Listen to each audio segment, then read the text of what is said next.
This is Adrian Cunningham. Join me on CGTV for an in-depth talk. Things you never know. You didn't know. Yeah, man. Right here, sir.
Yes. I mean, see you, man. Bless up. This is what I do when I'm not on stage, man. This is what I do. This is my baby when I drive, and that's what I do, man.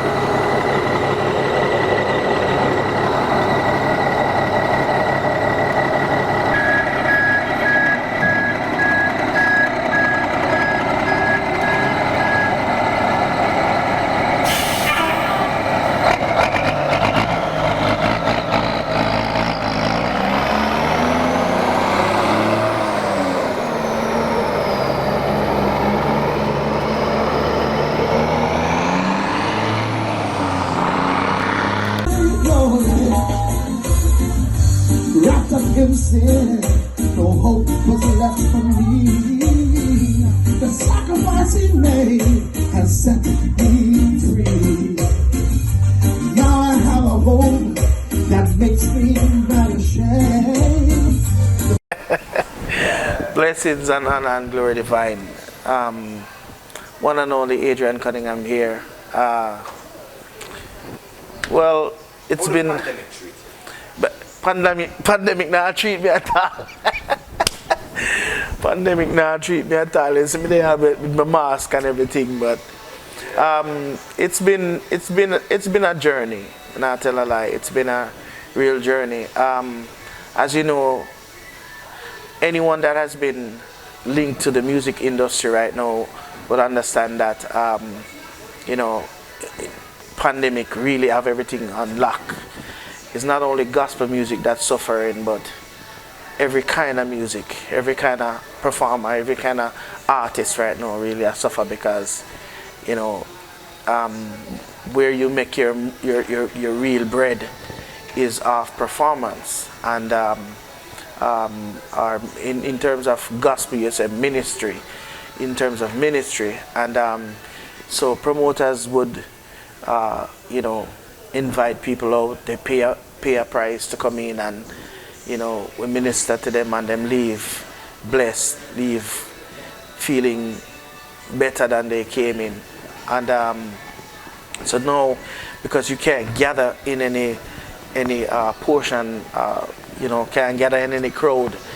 You don't have no concerts going on, you don't have any events going on. And the virtual thing, I'm not gonna tell a lie, I don't know how people collect through that. I don't understand that. I don't fully get that. So I know that a lot of musicians and performers are really suffering through this pandemic. And have you done any virtual performance? I've done one. It's a while now. I did one for Lady Flame birthday party, and it wasn't something that was set up right.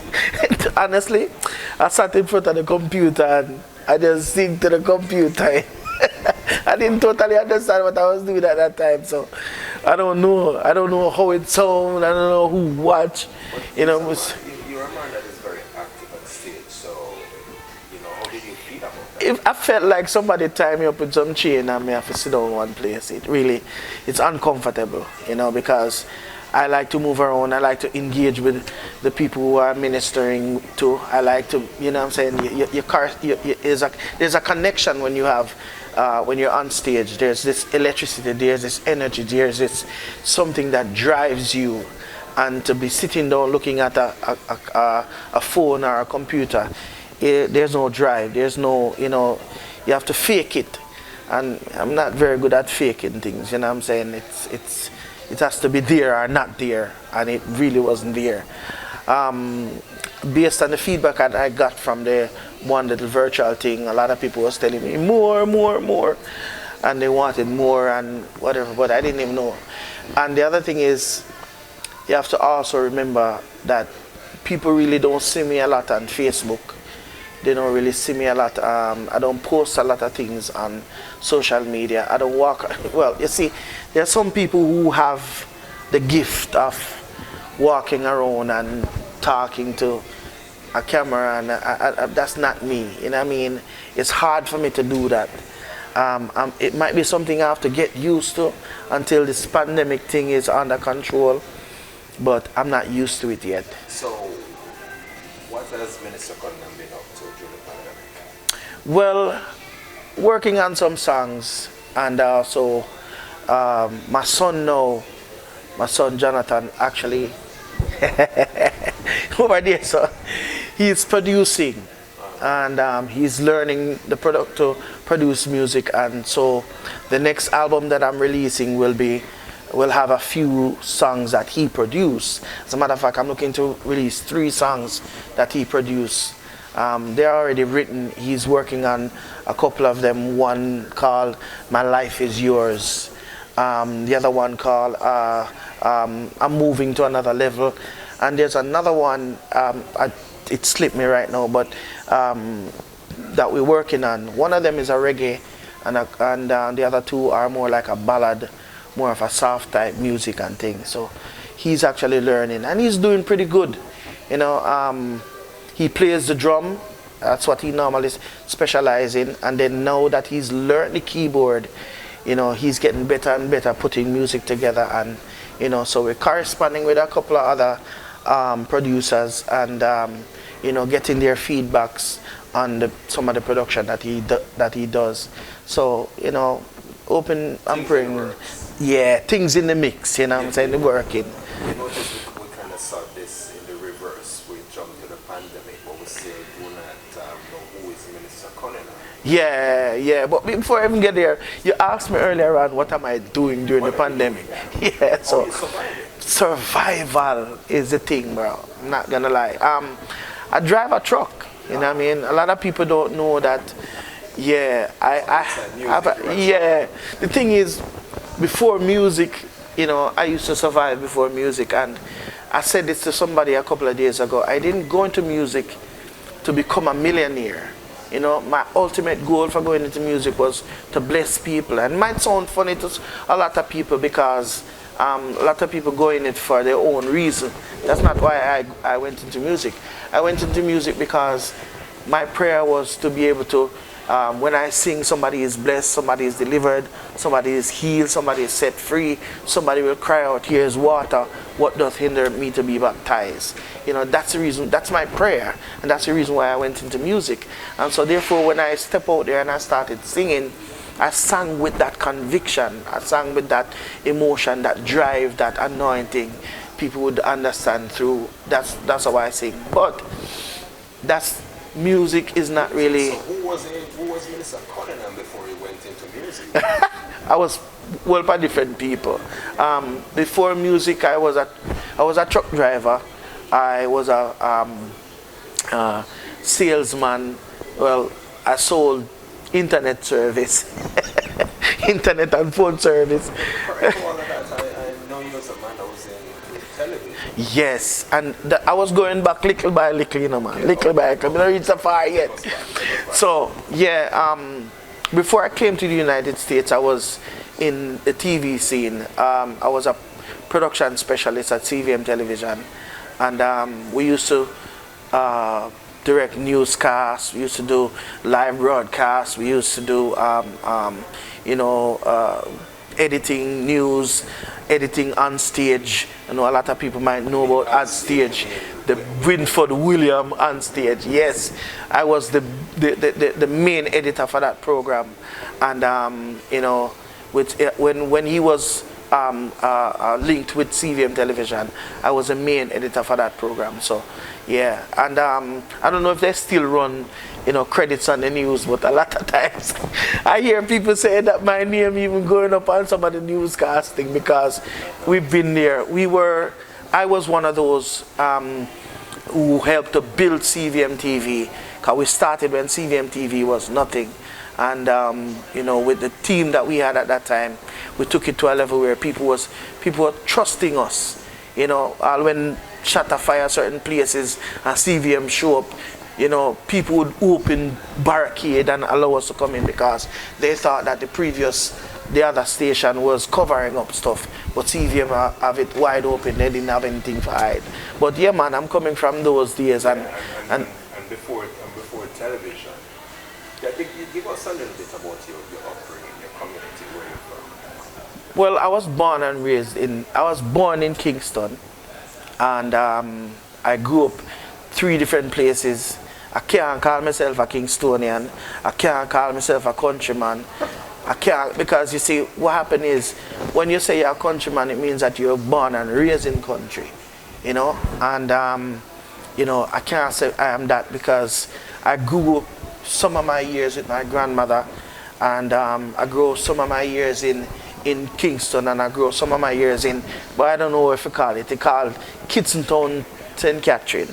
You know what I'm saying? And Kitsentown St. Catherine, I remember days when, all of us know that sufferation, each and every one of us went through some kind of sufferation when you're living in an island where certain things weren't as available. My father was a truck driver and a bus driver. So he started out driving truck, then he went ahead and he bought a bus, and the bus thing is what they were doing at the time. So if your father was a truck driver and a bus driver, tell us about the sufferation. What do you mean sufferation? Listen, alright, put it away. Some evening you come home and no food. So you wake up in the morning and your breakfast is a cup of sugar and water, mint tea, and a loaf of bread. And for lunch, you don't have no lunch. So you have to suffer throughout the day and figure out how you work out throughout the day and wait till dinner time. And them days, my father, he tried to help us in terms of, we raise rabbits, we raise chicken, we raise goat, and so every now and then you will have to kill a rabbit or kill a chicken, and and that's at the dinner. Most of the times that only happen on a weekend. During the week you eat chicken back, a curry chicken back and white rice. And a lot of people don't know, so boy, right now you can't find chicken back. You can't find chicken back for buy. But in our days are the cheapest that, chicken back and white rice. I remember quite a few times when father gone and my mother gone and just me and my brothers and sisters at home. And there's this lady next door to us that used to plant cassava. She have a cassava piece or cassava walk or one cassava garden. We go along, you know, a long strip of cassava. And, you know, them days you're hungry, you try to find something to eat. And, you know, I remember one time, a couple of times, not just one time, we go over there and pull out a couple of cassava, not depend on one there, and you push it back in there and you go and pull out one and you find a cassava. And you pull off that, break it off with your hand, go over your yard and you grate it and squeeze out the juice and make your bammy, and that's your lunch. You know, and I survived through that. When mango time, cheese and peace, where I live, there's a whole bunch of different mango trees. Number 11, black mango, stringy, which you know call, what they call it, common mango, bastard Bambi, regular Bambi, you know what I'm saying? So that is what we eat during the day when hungry bite man.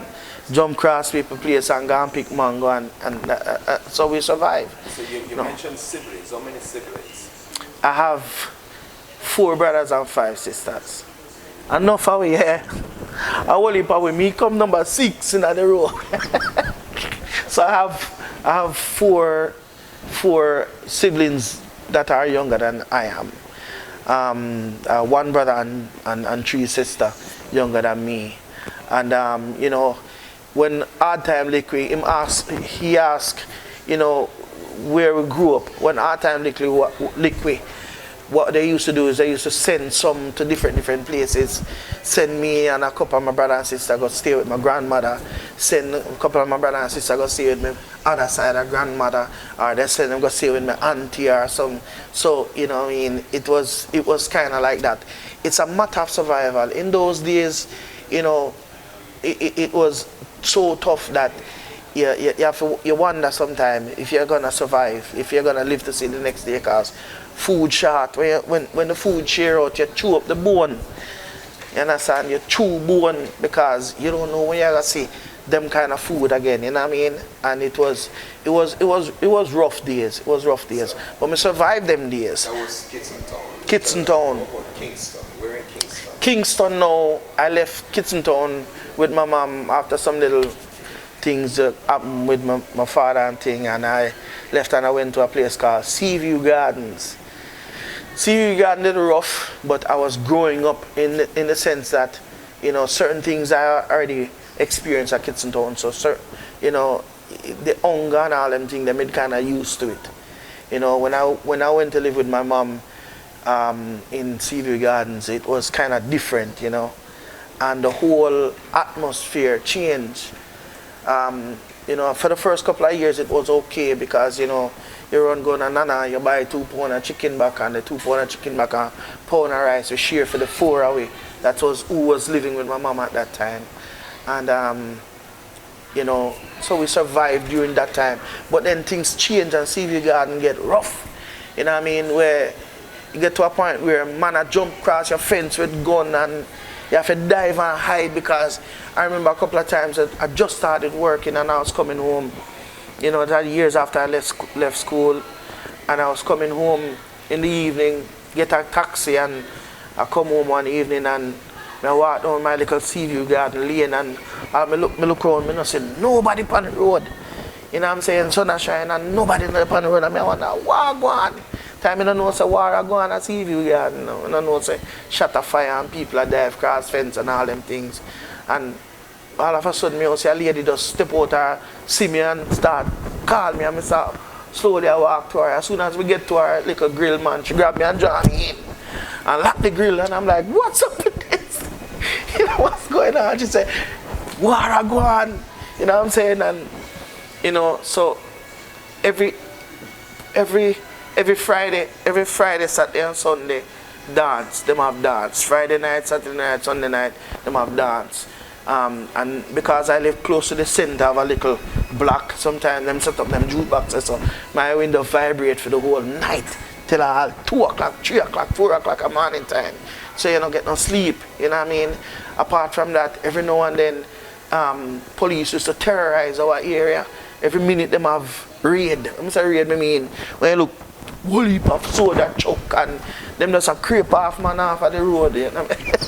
I'm talking patter because I hope you all understand what I'm saying. They just come and pick up guys. Once you're sitting on the road and you don't work or whatever, they just throw you in a truck and them gone with you somewhere. I mean, I don't know where them gone with you. But at that time, you know, I started working and yeah, quite a few of my colleagues or friends or people in the area, you know what I'm saying, died. You know, people get stabbed up and you just hear somebody get shoot up and you know what I mean. It was what do you call it now? Traumatic. Sometimes you're coming home, you don't really want to come home. You want to find somewhere else to go because you know something might be going on down there where boy, you don't want to be a part of that. You know. To be honest with you, it's just before I moved to Seaview. Well, it's just after I moved to Seaview Garden I got saved. You know, and the fact that I didn't get too too connected or too mixed up with the kind of crowd that I was moving around. Because what happened is I get up, go work, come home. That's it. You know, and after I got saved, is get up, go work, come home. The next place I go is church. And it was God. What year did you get saved? No, I remember that, brother, a long time that, you know. It's been a long time, and that's like in the very late 80s. Very late 80s. I got saved very late 80s, like maybe 87, 88, 89, around them times. So it was work and church? It was work and church at that time. Before that, it was work, come home. Every now and then my sisters would come, and my sister them loved the party thing. So funny thing about it is the person who took me to the most party was my sister. They bring me as security guard. That time me skinny as a whisper.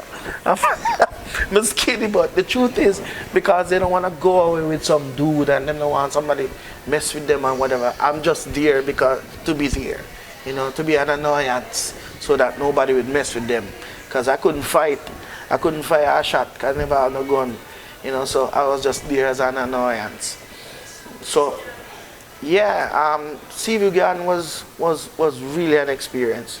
When you got involved in the gospel ministry? You see, the thing about it is I was singing before I came to Seaview Gardens, you know, but I wasn't singing gospel. I was singing with a band when I was very young, because I started singing when I was like in 12, 13. 11. I remember exactly 11. Right. And the band named Crucial Vibes. Yo! Some Rasta dude, me I tell you. Yeah.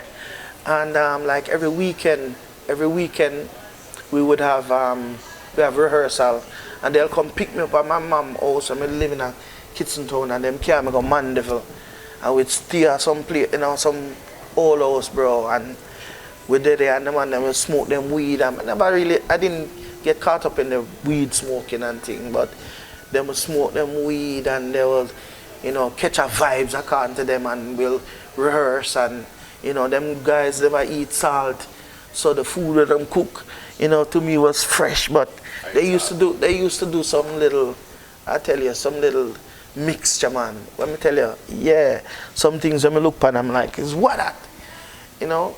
And then when you taste it, it tastes unique. I can't describe the taste. It just tastes unique without salt, without the regular season that you put, because all their stuff was natural. Tomato, pepper, scallion, thyme, you know what I'm saying? All that stuff was natural stuff. So it was unique in taste. And I stayed with them for a little bit. We were supposed to do a recording way back them times. I mean, like early 80s. And I don't know what happened. One of the guys he came to the United States, and when I hear nothing about it again, when I hear back from the guys, when I know what happened. But yeah, I used to move around with them.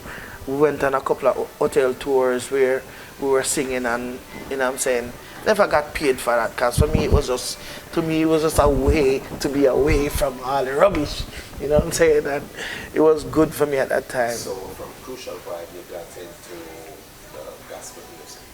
From Crucial Vibes I got into church. When I got saved, you know, I was in church for maybe about 2 or 3 years before anybody knew I could sing. I remember one night I got up to testify, and throughout the week, throughout the whole day, I was singing, oh Lord, I'm striving, trying to make it through this very land. As I go from day to day, I can hear my Savior say, trust me, child, come on out, hold your hand. I'm coming up on the rough. Man, listen to me, man. So it was on my mind the whole time, and I went to church Sunday all day. Went to church Sunday night, and they had testimony service, and I got up and I sing that I'm coming up on the rough side, and I'm like, church, tear up, you know, and I like, whoa, that experience was something that stayed with me for a while. Then what happened is I applied, not really applied, but I asked to go on the youth choir, and they, you know, they accepted me on the youth choir, they accepted me on the brotherhood choir, and then I started singing on the choir, and you know, a couple of times they gave me a song to lead, and I lead the song, and you know what I'm saying, then Gilbert come. There's a lot of things happening, you know. Gilbert come, and church have to move, and you know, I remember years after when they kind of settled down in the Hero Circle, I used to go to a church called Miracle Valley Apostolic. So years after we got settled at Hero Circle, and I remember I was one of the brotherhood lead singer, one of the youth choir lead singer, and you know, for me, just to be able to take the mic and sing was a, you know, I give my all every time. I don't hold back. And this lady, we call her Dread because she used to sit down at the corner and sell like chips and Kisco and juice and everything there. She used to sit down and she'd sell it right at the corner where church is. And you know, I remember one time she called me after it was a Brotherhood Sunday, and I sang that Sunday, and when I came off and pastor was about to preach, and I came off the stage and went outside because I wanted to go get some water. Them time you know, buying a bottle of water, you go turn on the tap and put your hands and drink water that come from the pipe, you know what I'm saying? And I went outside to get some water, and she was standing at the fence looking over, and she said, beckoned to me, and I walk over to her, she said, she said, you just don't sing, right? And I said, yeah. She said, I love hear you sing. Every time you sing, something happened to me, and you know, I think she was my first fan, you know, and every time Brotherhood Sunday, she would actually call me and encourage me and things, but wasn't that Christian, you know, or wasn't a so-called what we would consider to be a Christian, you know, Rasta ear, and you know, so that was the first time I actually knew that there was something special about what I do in terms of singing. A lot of people would ask me, because before I started in church, I went to TST Talent Contest. I came first in the semi-final. I came third in the grand final. I think that was what, 89 or 93. I don't remember the exact date, but you know, and then times I started singing, and people used to tell me, why don't you go here and sing? Why don't go here and sing? And when I went into church, I decided, hey, I don't like competition. You know, if I'm going to do this to God, I don't want to go out there and compete with somebody else to say, boy, I win. In what? You know, but that was the feeling I had. So there was no drive for me to go out there and sing like that anymore. It wasn't there. So I was singing at my church and my brotherhood choir and from my youth choir. I didn't really look at putting music out. One of the things that was kind of unique is I used to take some of the old time, you know, just chorus, and I'd write verses to them. And then when it come to Brotherhood Sunday now, I'd start off the song with the verse. So people would try to figure out. You remember any? Yeah, man, there's a song that says, when he calls me, I will answer. It's the verse I wrote that says, oh, someday when I hear that sound and the revelation days have come, I will draw closer to hear his voice. He'll say, behold, my servant well done. When he calls me, I will answer. So I used to start off with the I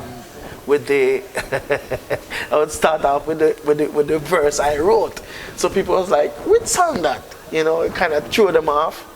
And yeah, when I did that, yeah man, it made a big difference, big impact on church. People was like, going crazy and, you know, blessing people and people falling out with the Holy Ghost and thing. It was a blessing to me. So that's how I found out I used to be able to write. Then I had a couple other songs that I wrote after that, but you know, one song I've never even released. My son beat me up every now and then, talk to me about the song, and I've never really released. I did it one time on an album that I tried to do myself, and since then I've never really released the song. Yo, Jonathan, how the song go again? You remember the song go? Remind me of the song, man. So, it is Jesus. Oh, it is Jesus. Yeah, the song says, yeah, I've been trying for so long to find somebody who cares. I've searched so hard, high and low, I've shed many tears. Then he came along and captured my soul, turned me around and took full control. Oh, it is Jesus. Not good too much. Yeah, but yeah, I've never really actually recorded that song again, because I did a version of it on my album I was trying to do on my own and never went anywhere. You know, so, but I used to write other songs, and I realized that I have ability to write, because sometimes I sit down and I remember one time my sister called me and gave me a line, and I wrote a whole song for the one line, and I'm like, they say, yeah man, I have the ability to write. So, you know, that's how music has been in my bones since then. When did the professional career start? When I came to the United States, that was I think in the year 2000.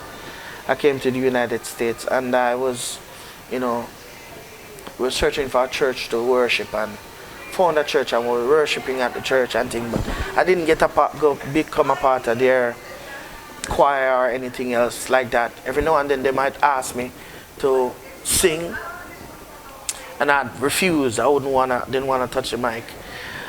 So I don't think they ever heard me sing until after I started singing with somewhere else. You know, because I was kind of uncomfortable.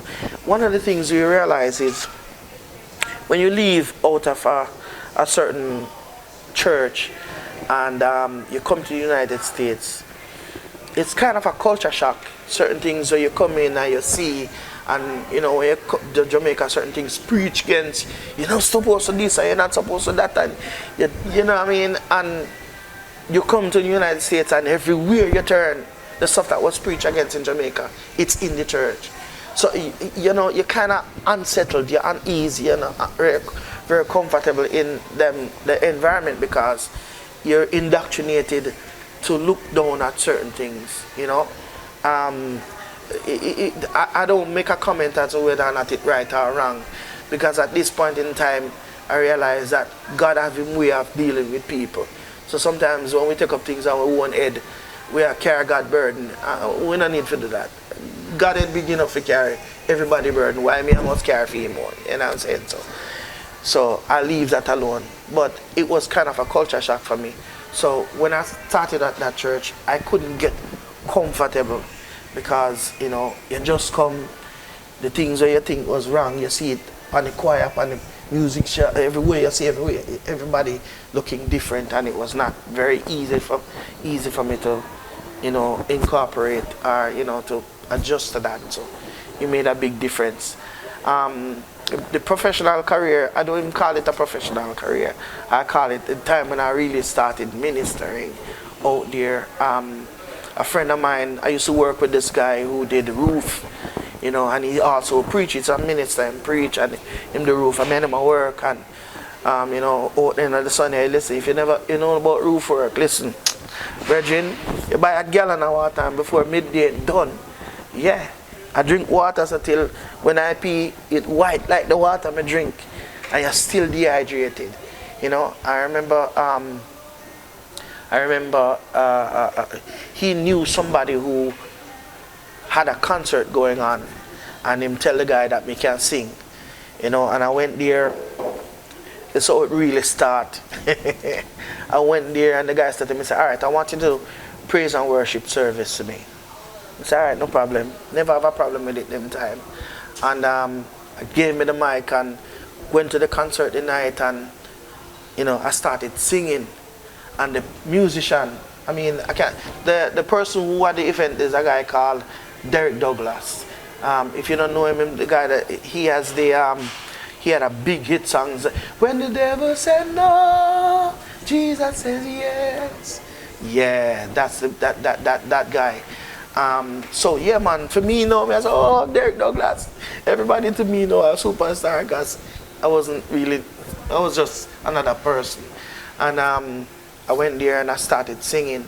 And the musician that produces Derek Douglas' album, because he was doing an album launch, heard me singing. And you know, after the event, after the break, he pulled me over one side. A man named Brian Fanos. Yeah, he pulled me over one side and he said to me,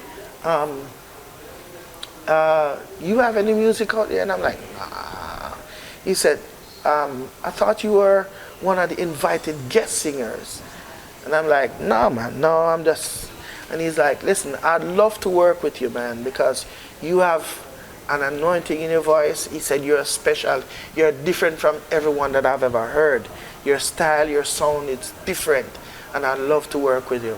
That's how it started. It took us almost 8 years or 7 years to complete the album, because remember, Which album was that? That's the first album, Change, man.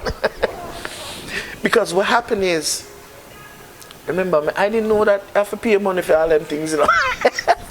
Man said, if I go work with me, yo, brother, me well, I work with a man, because I don't know about music. And that time I had written a lot of songs and everything just put down. I didn't really use them or anything. And I tried launching my album a couple of times and it didn't work. So I was kind of discouraged and I didn't want to even bother with that. When he said it to me, I'm like, okay. So we started off with this, I think the first song we did that was finished. First song that we did that was finished. And he was working on a radio station at the time. So there's a song that says, Holy Ghost fire is burning, Holy Ghost fire is burning, Holy Ghost fire is burning, like the day of Pentecost. That's the first song we actually finished. And we were trying to push that song, while we were still working on the album, you know, try to push the song, and he was playing it on the radio. People were trying to find out who that, because I was new on the scene at that time. And it's like the album never gone away, you know. We had about eight songs that was finished, and he was playing them little by little, one by one on the radio, and try get somebody for, you know, listen to it, and wasn't reaching anywhere. And this brother Gary, he was on Brother Gary radio station. Them never know Brother Gary, yeah, trust me. He was instrumental in getting the music out there. Brian called me one weekend and then said to me, say, boy, Adrian, you know, we can't just leave the album, so you need to do something. Time and I have no money, you know. I talk about, never pay this man. It cost me pretty penny to get the album out. And I said, boy, you know, I'm go home and I talk to my wife, and I said to her, I say, you know what, this time I use the entire tax return. I'm telling no business. I use my whole tax return, everything. Yeah, I have to pay the man for the thing, man. I use my entire tax return. I'm going to pay off Brian. I'm going to pay him off, and I'm going to use whatever left and do a album launch. You know, no sponsor, no help, no nothing. I think the only person actually helped me out in some ways is a guy, Errol Guy. Errol Guy is the one that write the song that says, "I've got a mansion up in heaven, no doubt." It's on the album. So he wrote the song. So before you say it took you 8 years Yeah. to finish the album. 8 years to finish the album. So when was the launch? The launch was in 2013. The launch was in 2013. It's the same time when I finished the album, and because when Brian did the mix and everything and he sent it to me, I listened over to it and I listened to it and I listened to it and I listened to it, and it's about 4 months I listened to the thing, you know. Because even though we are planning the album launch and thing, but still I listen to the music. I said, boy, and I tell you this, you are your worst critic, because I found fault in everything with the music. I said, this don't sound right, that don't sound right. And I'd go back to Brian and him fix it, and I can't make somebody else listen to it. And everybody loved the music. Yo, nobody wanted me to change anything. But me, I hear one little stuff, and I hear one, and I go back to Brian and tell him finish, and him master it. And, you know, we planned the album launch, and we try to get as much advertisement as possible. I deal with this guy, couple of people. Let me tell you, music business tough, you know, bro, and it costs money. So many people who made promises and tell her, yes man, I'm going to help and I'm going to this and and all. When it boils down to it, you're on your own, man. You're on your own, bro. And it was the album launch. It didn't yield the fruits I was looking for, because I thought that when I launched the album, you know, people would start buying the CDs, and I didn't know what vision I had at that time, so I just wanted to launch a CD. After I launched a CD, the album launch was a dismal failure. We rented a place that can hold up to 500 people, and less than 100 people came. Less than 100 people came. You know what I mean? I went on stage and I performed like it was 1,000. You know, I gave one of the best ministry performances I've ever had. And one of the sweetest thing is that a lot of my family members came. My sister came, my brother came, and it was, to me, that was comforting that, you know, they believe. Brother-in-law came, they believed in the music to the point where they were able to leave where they live at the time, which was like 6 hours away, and drive down and fly down and whatever to come to the album launch. And the album launch was, yeah. What Change is still one of your best albums? Change is my best album. It's not. I don't think I'll ever produce an album like Change, because the first album you put everything in the first album. You thought it was this month, yeah, you know what I mean. I thought I thought it was a dismal failure, but you see, we don't see the end of the product. When you start, you don't really see the end, you know, and it's still not end yet, because there are songs on the album that I've had people call me and like, oh, I didn't know this was on the album. I didn't know that was on the album. Oh, this is a hit. This is a hit. That's a hit. You know. From Change came Lord I Love You. From Change came Lord I Love You. And this is the thing with Lord I Love You. Lord I Love You wasn't a song that we were actually promoting. Lord I Love You was a song that was just like an album filler, right? It and the song Rest in the Arms were really album filler. When the first time Fanos spoke to me about Lord I Love You, you know, Fanos said to me, say, this is a big song, it's a big song. But as the producer, so at the time when he man tell me that, when he's telling, I mean, in my head, I'm like, big song, you know. I'm still looking at Holy Ghost Fire. I'm still looking at He's on My Side. I'm looking at most of the reggae songs, because at that time, gospel reggae was the thing, you know. It was blowing up. And I thought those were the songs that would have put me on the map.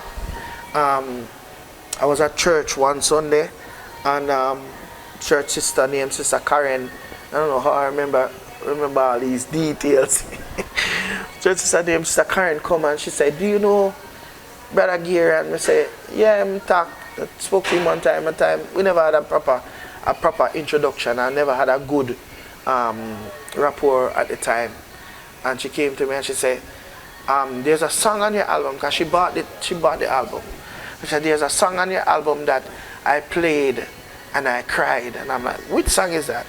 And she told me, Lord, I Love You. And I'm like, for real? She said, yeah.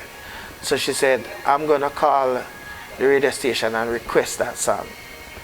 And I said, to me, I'm like, okay. I didn't really expect anything from it. And they said that the rest is history. It's You know, 50, what, like 10, 11 million? it's 12 million hits now and climbing. And the thing is, when it got to the first million hit, man, listen, when it got to the first 100 hit, I was ecstatic, you know, because the truth is, I'm not expecting this. Lord, I Love You wasn't a song that we were expecting to blow up. Well, let me say it this way. No, it wasn't a song that I was expecting to blow up the way it did. And the amount of soul that's been blessed, the amount of people that has called me, the amount of funeral it play at, the amount of wedding they play at, the amount of churches. I have one guy call me and tell me it is his theme song. I have people call me and tell me they play it in a dance hall, then play it at session. It's not a gospel thing, and them play Lord I Love You. One selector who I never met, he called me one time through Facebook and telling me, oh, are you named so and so? And I tell me, yes. He said, listen me, man, whenever not go on my little dance, we just draw for your song. And I'm saying to myself, it's an awesome place. Minister. It's an awesome place to minister. You know what I mean? Place where it's not only saved people that, well, 90% of the people that were there, you're not expecting to be saved, because a dance hall, you know. People have them half a clothes and piece of shirt and, you know what I'm saying, a shake, what not for shake, and a twerk and a shake the booty, you know what I'm saying? So you're not expecting the music to play in those environment. And he called me and told me, yeah, in that environment he was playing the song, and he might get pull up and haul and pull up, and I'm like, whoa, you know, this thing is big. How did you pen that though? Lord I Love You came with 2 lines. I woke up one morning with 2 lines. Actually, yeah, exactly 2 lines. Lord I love you, Lord I need you. I woke up one morning, I slept, and it's like I woke up with that, Lord I love you, Lord I need you, just those 2 lines.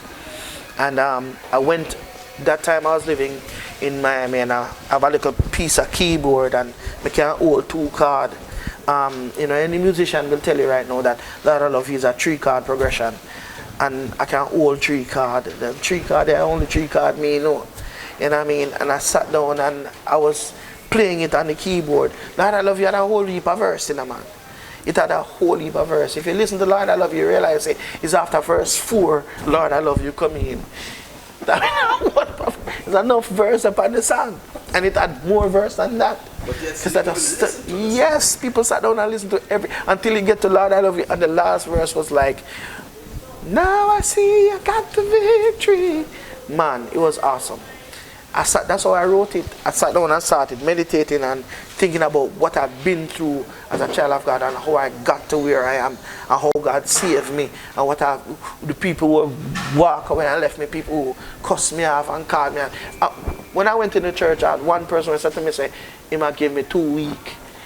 2 weeks. He said, you, church, I give you 2 weeks. It's been over 30 years. You understand? So I don't know how in 2 weeks I work out. 2 weeks to leave the church. 2 weeks to leave church. Man said, man, give me 2 weeks to leave church. One other person who was, you know, wasn't saved, told me that me go to church for a look woman. You know what I'm saying? I'm married now, so. Are you in church? Me find her in a church, so me go look woman in a church and find one. I went to look, yeah, but it was. So before you get to that, so the album that took 8 years and a dismal launch with the big song Lord I Love You has taken you all over the world. Oh, yeah, that's not even an understatement, bro. I tell you this, I'm still living in awe. Every time somebody call me for an event, to me it's an awe moment. My wife keep telling me need to stop feel that way, you know. for me it's an awe moment because it's unexpected to me still. No matter how much I had one person look at me and call me, what them say, call me celebrity, and I'm like, see who? No man, I'm not no celebrity. And I couldn't believe people would looking at me and calling me celebrity. I've met so many people who I would look up to say, boy, these are big singers and big artists, and they are looking at me and say, man, it's good to meet you. You know how I feel? Man, it still is I'd say surreal. It's still kind of surreal to me. And you know, I don't think I'll ever get over that. But that keeps me humble. You know what I mean? It keeps me humble because the truth is, I am not responsible for where I am. I am not responsible for how big I got. You know, I didn't put myself there. It's all God.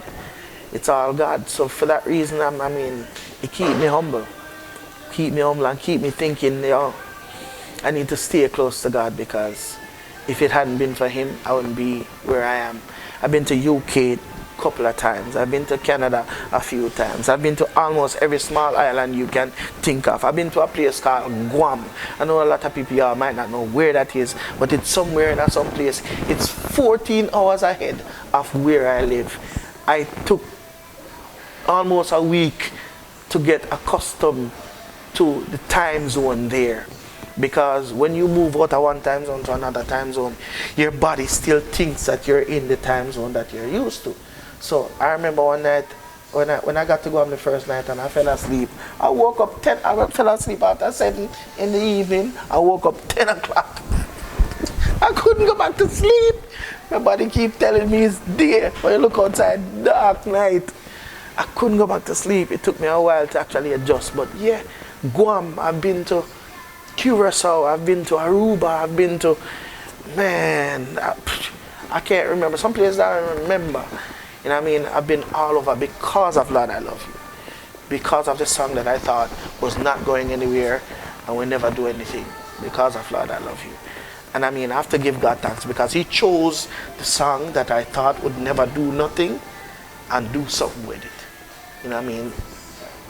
Can't be nothing but, who could it be but Jesus Christ? You know what I'm saying? So you're working on new music? Yeah, we're working on some new music. We're working on a new project. My next album, I'm going to call it Worship from the Heart. We have quite a few collabs that I've done. Yeah, I've done some collabs, and I'm kind of happy to be able to put those. Those are going to be on the new album. You know, pandemic kind of slow things down right now, because, you know, I don't want to go all no mic that somebody just sing and you don't know what might be transpiring. I know I love God, and I don't really want, you understand. I'm trying to keep myself safe. So for right now, you know, I think after this pandemic kind of, you know, when we get it under control, then, you know, I'd start thinking about launching the new album. And but yeah, I have quite a few collabs. I think I have about 4 or 5. One with Second Chance and God Bless. One with a friend of mine called Sister Diamond. One with Lady Flame. One with Second Chance by himself, and me and him. I have 2 others, but I just need to remember who was with who. But yeah, so I have about 6 collabs, and 5 are my new songs that are going to be released. 3 of them, my son going to be producing them, and the others going to be done through another professional. So what are your views about some of these so-called gospel artists performing, but they're kind of, you know, some people say they're suspicious? It's hard to say. It's hard to. I remember there's a scripture in the Bible where the disciples came to Jesus Christ and said, "Hey, Some people out there do some things in your name, you know, and I'm paraphrasing when I quote directly. So he said to them, if they're not against me, they're for me. You understand? Each person that God used is for a time and a season and a purpose. But there are some people where God used where I don't approve of, but him name God. You understand? I don't approve of them.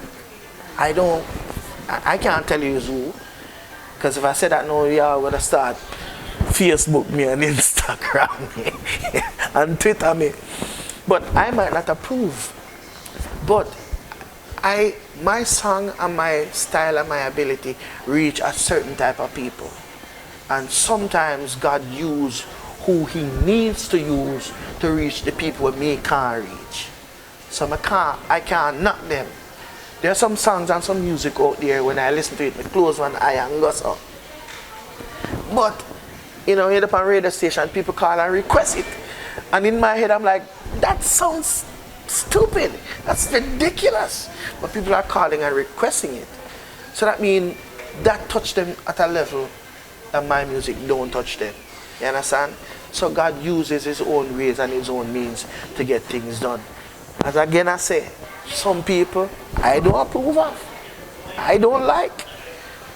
You know what I'm saying? If I put them against, the Bible says you are weighed in the balance and found wanted. Wanting. You know, you lack something. But at the same time, God used them to reach who he needs to use at the time. You know, so I can't knock the music. I can't knock the music. Minister Cunningham. Minister Cunningham. But they call you Neil.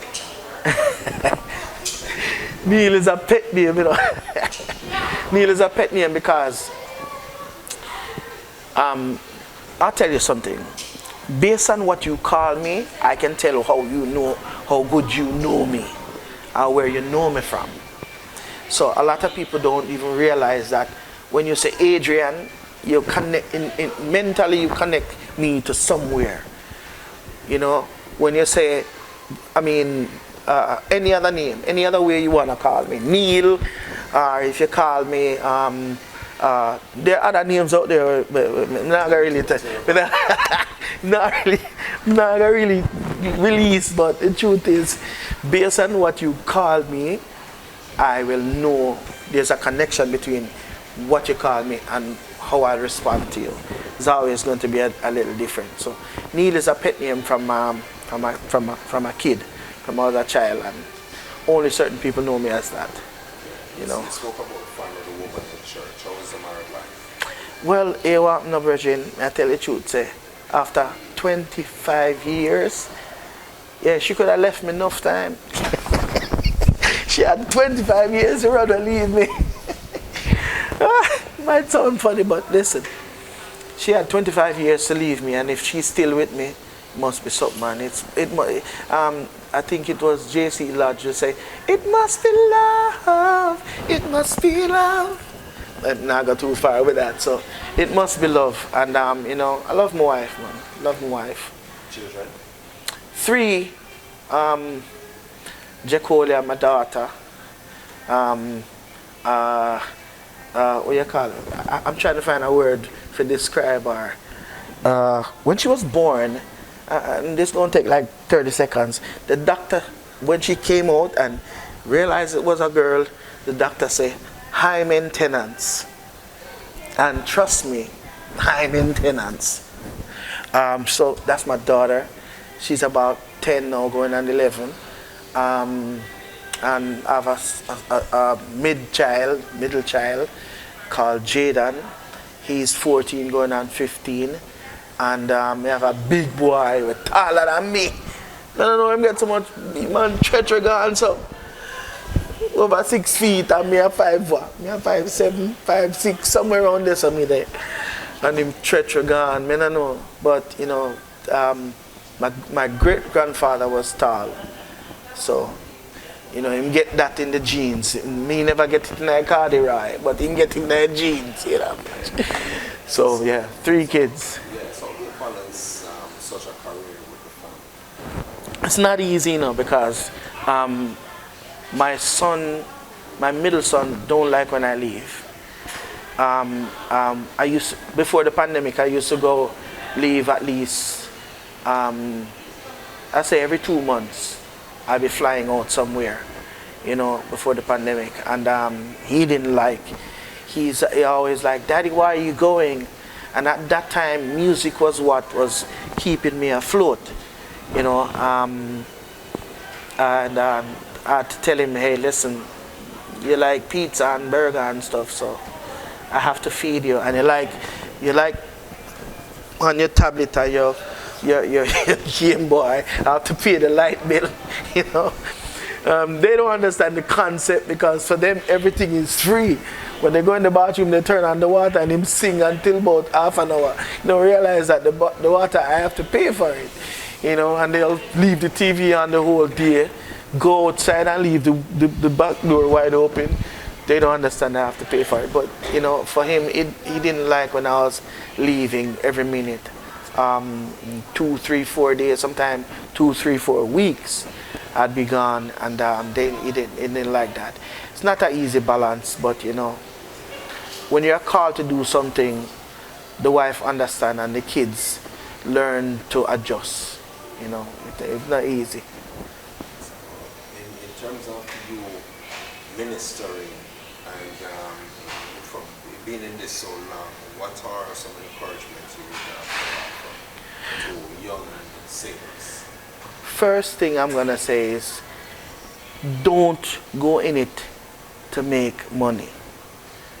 Don't go in it to make money. Because you travel regular, you tour regular. And, yeah, but I'll say this. It didn't come overnight. It didn't come overnight. It did not come overnight. It took 8 years to complete the album. And after I finished the album, even when Lord I Love You went viral, people were still, let me tell you something. There's some harbor shark out there. There's some cutthroat. I'm trying to find a sanctified word to call them. In gospel. There's some criminal out there. There's some people who are really not, they don't mean you any good. They just see you as a dollar sign. They see you as a dollar sign in gospel. They even have some people who are so-called ministers. Well, not about to say so-called ministers, who are ministers. So-called, not say so-called, call them now. Them sing. Them are big artists. They don't want to see you prosper. They don't want to see you reach anywhere. You understand? Them Jamaican would say they're bad mind. Yeah, a lot of them out there. There's a lot of them out there. And there's a lot of, I say it again, harbor shark, a lot of them that see you as a dollar sign, that think that they're there to take advantage of you. You understand? And if you don't love what you're doing, you will bust shot, you will fire shot, you will get crazy and go mad and do stuff that is ungodly. Yeah, you lose your cool and lose your temper, because the truth is, they will push you to that point. It's not all Israel is Israel. And sometimes the Israel you think is Israel and not Israel. Sometimes the person who you think is out there for your good is not out there for your good. You understand? You got to be careful. Again, you have to go in this thing with your 2 eyes open, and you have to love it. You have to be called for it. You have to be called for it, because it's not easy. It's not easy. It's not easy. It's not easy for a man tell you, say, I'm going to give you $10. After you come off a stage, you have to hunt to find him. It's not easy for a man tell you, say, okay, I'm going to give you $10. And then when him give the envelope, a $2 a night. It's not easy for a man tell you, say, all right, you want to know, I will pay for you this and pay for you that. And when you go there, you have to pay for it for yourself. It's not easy. It's not easy to find out a person who you trust and have as your bosom buddy, and the one where the gospel people, sanctified folks who call themselves Christian, and they are the ones that are taking out the money out of your pocket. Those are the people that so it's not easy. It's not easy for you to spend your money, go to an event, and you go up on stage, and after you come off a stage, promoter come tell you, boy, she said me never make no. Listen, you sign a contract and there's an agreement. You should have had that put down before I reach here. You know what I mean? So if you don't love this, if you're not committed to it, you will, let me tell you, you will hurt somebody. Honestly, you will. As a child of God, you will lose it. You will go home and sleepless night. Your kids will hungry.